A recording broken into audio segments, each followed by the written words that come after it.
बच्चों, मेरे हाथ में दो अलग अलग चीज़ें हैं, एक मोबाइल फ़ोन और दूसरा वाटर बॉटल। ये दोनों सेम चीज़ों से बने हैं? नहीं, ये अलग अलग चीज़ों से बने हैं।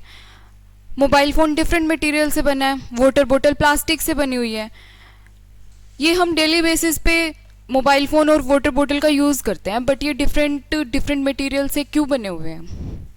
आज हम इसी को डिस्कस करेंगे। So welcome to my channel Eduworld by Tamanna. आज हम एक सुपर इंटरेस्टिंग चैप्टर स्टार्ट करने जा रहे हैं जिसका नाम है मटेरियल अराउंड अस।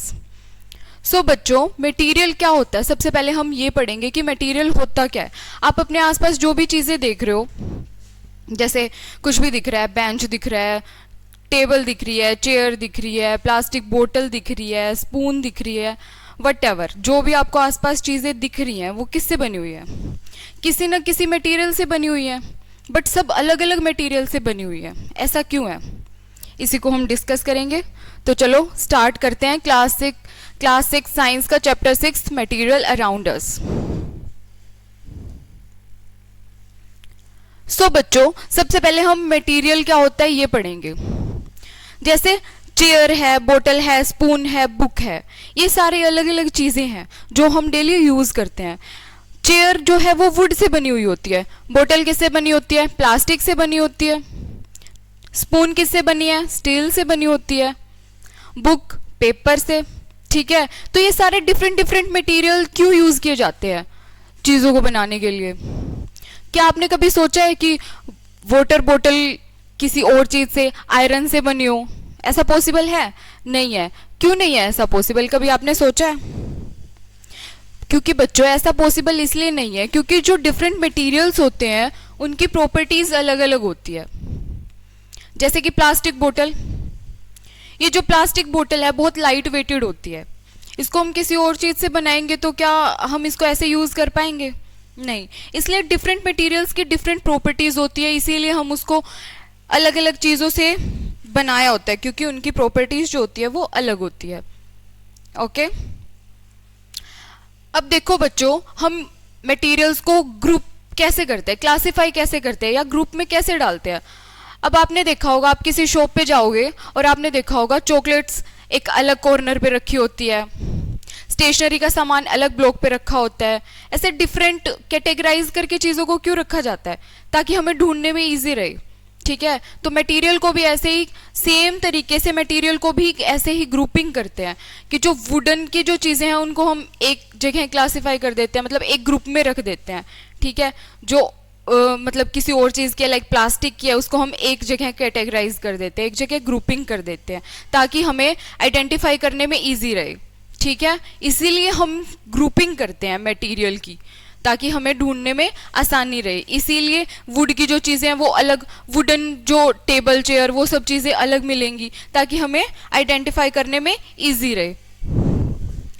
इस चैप्टर में हम मटेरियल को क्लासिफाई करना सीखेंगे बच्चों कि मटेरियल किस किस टाइप का होता है, उसको हम कैसे कैटेगराइज कर सकते हैं, कैसे उनकी ग्रुपिंग कर सकते हैं। तो ये तो देखना पड़ेगा कि हम उसको कैसे करें क्लासिफाई। अब बच्चों, हार्ड और सॉफ्ट, आपने देखा होगा कुछ चीज़ें सॉफ्ट होती है, कुछ हार्ड होती है। जैसे कि ये स्पंज है, ये बहुत सॉफ्ट है। ठीक है, इसको मैं प्रेस कर रही हूँ और ये प्रेस हो रहा है, बेंड कर रही हूँ तो ये बेंड हो रहा है, मतलब मैं जैसे भी इसको प्रेस कर रही हूँ ये प्रेस हो रहा है। बहुत सॉफ्ट है, प्रेस हो रहा है ये, तो ये क्या है? अब मैं इसको क्लासिफाई कर सकती हूँ ना सॉफ्ट में। अब मान लो मैं ये एक बोतल लेती हूँ, मेरे पास एक वाटर बोतल है। ठीक है, अब मैं इसको प्रेस कर रही हूँ, क्या ये प्रेस हो रही है? क्या ये बेंड हो रही है? क्या मैं इसको तोड़ सकती हूँ? नहीं, ऐसा पॉसिबल नहीं है। तो ये क्या है? हार्ड है। तो ऐसे ही हम इसको कैटेगराइज करेंगे हार्ड और सॉफ्ट में। जैसे जो स्टोन होता है, ब्रिक होती है, ये क्या है? हार्ड होते हैं, हार्ड सब्सटेंस होते हैं ये। ठीक है, और जो क्ले है, स्पॉन्ज है, ये सब चीज़ें क्या होती है? सॉफ्ट होती है। अब हम इसको डिफ्रेंशिएट कैसे करेंगे? अब आपके पास जो भी चीज़ है आप उसको प्रेस करके देखो, क्या वो प्रेस हो रही है? अगर वो प्रेस हो रही है तो वो क्या है? सॉफ्ट है। उसको सॉफ्ट में कैटेगराइज करेंगे। ठीक है, और सॉफ्ट मटेरियल हो गया जो प्रेस हो रहा है, बेंड हो रहा है। और अगर नहीं होता है तो उसको हम किस में क्लासिफाई करेंगे? हार्ड मटेरियल में क्लासिफाई करेंगे। ठीक है, उसके बाद हम पढ़ेंगे लस्टरस और नॉन लस्टरस। लस्टरस और नॉन लस्टरस क्या होता है बच्चों?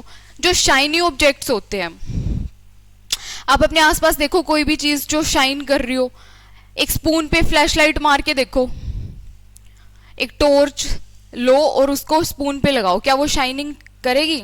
अगर वो कर रही है तो वो लस्टरस है, और अगर नहीं कर रही है तो वो नॉन लस्टरस है। ठीक है, आपने ज्वेलरी देखी होगी, गोल्ड देखा होगा, शाइन करते हैं ना, वो क्या होते हैं? शाइनी ऑब्जेक्ट्स, मतलब लस्टरस होते हैं, उन्हीं को हम क्या बोलते हैं? लस्टरस बोलते हैं। और नॉन लस्टरस कौन से होते हैं? ऐसे ऑब्जेक्ट्स जो शाइन नहीं करते हैं। ठीक है, वो क्या होते हैं? नॉन लस्टरस होते हैं। अंडरस्टूड? नेक्स्ट स्लाइड पे मूव करते हैं। अब बच्चों विजिबिलिटी को टेस्ट करते हैं कि विजिबिलिटी क्या होती है। मतलब एक मैं ग्लास लेती हूँ पानी का, और उसके अंदर मैं अगर उसके आर पार देख सकती हूँ तो वो क्या होता है? ट्रांसपेरेंट होता है। जैसे कि बच्चों ये ट्रांसपेरेंट है, एक क्लियर ग्लास ऑफ वाटर है जिसके पीछे भी मैं देख सकती हूँ, इसके पीछे भी मुझे दिखाई दे रहा है, क्लियरली विजिबल है, तो ये क्या होता है? ट्रांसपेरेंट होता है। ग्लास ऑफ वाटर क्या होगा? ट्रांसपेरेंट होगा। ट्रांसल्यूसेंट क्या चीजें होती है? आपने केक बनाते टाइम जो आप बटर पेपर यूज करते हैं, वो क्या होता है? ट्रांसलूसेंट होता है, मतलब जिससे ब्लर दिखे, ना क्लियर विजिबल होता है और ना बिल्कुल ये कि हमें कुछ दिख नहीं रहा है। जो मीडियम थोड़ा सा ब्लर दिखता है उसको हम क्या बोलते हैं? ट्रांसलूसेंट बोलते हैं। और अगर हमें कुछ भी ना दिखे, जैसे इस बोर्ड के पीछे आपको वॉल दिखाई दे रही है? नहीं दिखाई दे रही, तो ये क्या है? ओपेक है। ठीक है, मतलब अगर हमें क्लियर विजिबल है तो उसको हम क्या बोलेंगे? ट्रांसपेरेंट। अगर ब्लर विजिबल हो रहा है तो ट्रांसलूसेंट, और कुछ भी नहीं दिखाई दे रहा है उसके पीछे क्या है तो उसको हम क्या बोलेंगे? ओपेक बोलेंगे। ठीक है, वुड, मेटल, वॉल, ये सब एग्जाम्पल किसके हैं? ओपेक के। उसके बाद बच्चों हम सोल्यूबल और इनसोल्यूबल को डिस्कस करते हैं। सोल्यूबल क्या होता है और इनसोल्यूबल क्या होता है? अगर मैंने एक पानी के ग्लास में अगर मैं शुगर को मिक्स करती हूँ, 1 स्पून 2 स्पून शुगर मिक्स करती हूँ, क्या वहां पे विजिबल होगा? शुगर विजिबल होगी क्या? आपको शुगर अलग से दिखेगी? नहीं, क्योंकि वो डिसॉल्व हो जाएगी। मतलब क्या है बच्चों कि अगर कोई भी चीज पानी के अंदर डिसॉल्व हो जाती है तो वो क्या होगी? सोल्यूबल होगी। ये टेस्ट तो आप घर पे भी कर सकते हो। एक ग्लास लो पानी का और उसके अंदर 1 स्पून या 2 स्पून सॉल्ट या शुगर डाल के देखो, अगर वो मिक्स हो रही है तो वो क्या होगा? सोल्यूबल होगा। और अगर मिक्स नहीं होता है तो क्या होगा? इनसोल्यूबल होगा। सोल्यूबल के एग्जाम्पल हमने पढ़ लिए। साल्ट और शुगर को हम वाटर में मिक्स करेंगे तो वो क्या होगा? सोल्यूबल होगा। और अगर हम क्लास में सब बच्चों ने चौक देखा होगा, चौक का पाउडर फॉर्म में उसको तोड़ के और फिर हम एक ग्लास में उसको मिक्स करेंगे, क्या वो मिक्स होगा? नहीं होगा, तो वो क्या होगा? इनसोल्यूबल होगा। या फिर 1 स्पून सैंड ले लो, सैंड को वाटर में मिक्स करो, सोल्यूबल हो जाएगा? मतलब डिसॉल्व हो जाएगा? नहीं होगा। तो ये किसका एग्जाम्पल है? इनसोल्यूबल का। मतलब सिंप्लीफाई करते हैं हम इस चीज को कि अगर वाटर में मिक्स हो जाता है तो उसको हम सोल्यूबल बोलेंगे, और वाटर में मिक्स नहीं होती है कोई चीज तो हम उसको क्या बोलेंगे? इनसोल्यूबल बोलेंगे। ठीक है, जैसे ये देखो सैंड, सैंड क्या है? नीचे बैठ गया। ठीक है, अगर ये डिसॉल्व नहीं हुआ और ये नीचे बैठ गया तो ये किसका एग्जाम्पल है? इनसोल्यूबल है, मतलब ये चीज नहीं घुल सकती। ऐसे ही चौक पाउडर, चौक पाउडर को हमने इसके अंदर डाला तो क्या हो गया? ये ब्लर जैसा हो गया, बिल्कुल क्लियर नहीं हुआ। लेकिन सॉल्ट और शुगर को मिक्स करा तो यहाँ पे कहीं पे भी आपको सॉल्ट और शुगर दिखाई दे रहा है? नहीं दे रहा, क्योंकि ये सोल्यूबल है, ये डिसॉल्व हो गया प्रॉपर, और ये डिसॉल्व नहीं हुआ इसलिए आपको दिखाई दे रहा है। ये सोल्यूबल और इनसोल्यूबल है। एक चीज और बच्चों एनसीईआरटी में आपने पढ़ी होगी, ओआरएस।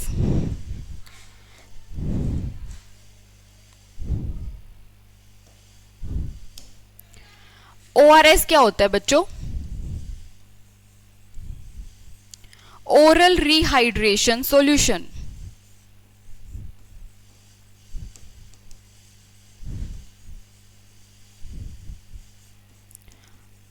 ओआरएस सॉल्यूशन सबने पिया होगा, सबने देखा होगा। ओआरएस सॉल्यूशन क्या होता है? जब बॉडी में पानी की कमी हो जाती है तब हम ओआरएस सॉल्यूशन यूज करते हैं। क्या होता है, वो भी क्लियर होता है। जैसे ही आप एक ग्लास पानी में ORS सॉल्यूशन को डालोगे वो मिक्स हो जाएगा, वो बिल्कुल सोल्यूबल हो जाएगा, डिसोल्व हो जाएगा, आपको कोई भी उसका पार्टिकल नहीं दिखेगा। ये भी किसका एग्जाम्पल है, सोल्यूबल का एग्जाम्पल है, ORS, ओरल रिहाइड्रेशन सॉल्यूशन। उसके बाद मास और वॉल्यूम। मास और वॉल्यूम क्या होता है बच्चों, जैसे अब आपके अंदर क्या है, मास है, ठीक है, आपकी बॉडी में क्या है, मास है। जैसे कि कोई भी चीज हम लेते हैं, जैसे ये देखो बच्चों, इसमें क्या है, मास है, ठीक है, और मास की जो यूनिट होती है, हम मास को मेजर किस में करते हैं, किस में मेजर करते हैं, ग्राम और किलोग्राम में, ठीक है, मास को किस में मेजर करते हैं, ग्राम और किलोग्राम में, ठीक है। और दूसरी चीज क्या है, वॉल्यूम। वॉल्यूम क्या होता है, वॉल्यूम मतलब क्या होता है, जैसे आप एक बैलून लो और बैलून के अंदर आप एयर भरोगे तो क्या होगा, वो बहुत ज्यादा स्पेस ले लेगा, फूल जाएगा वो बैलून, उसके अंदर क्या है, स्पेस है। और जिस चीज के अंदर स्पेस होता है, एयर होती है, उसको हम क्या बोलते हैं, वॉल्यूम बोलते हैं, ठीक है।